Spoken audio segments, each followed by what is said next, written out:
สบายดีเนาะมื้อนี้เฮาพบกับซ่อง The FIFA Dog มื้อนี้เฮาก็จะไปแกล้งคนเนาะหรือว่าไปปั่นป่วนคนในบ้านเมืองและที่นี่ไปกันเลย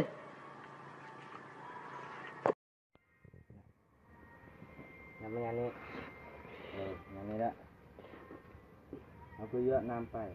เอาคือแค่มึงนับตาในนึงแบบมาเบิ่งน้ำหมดเลยอ่ะยัง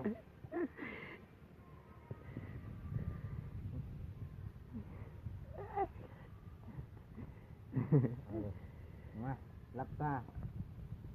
เอายื่นมือมารับตาในนี้เอามือให้ในนี้รับตาเอามือหนึ่งสองสาม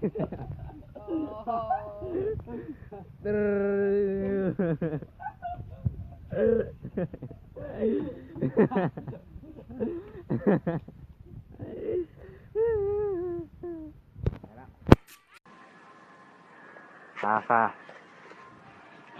สำหรับคลิปนี้เนาะถ้ามักก็อย่าลืมกดไลค์กด Subscribe แล้วก็อย่าลืมกดกระดิ่งเนาะกด Subscribe แล้วมันจะมีกระดิ่ง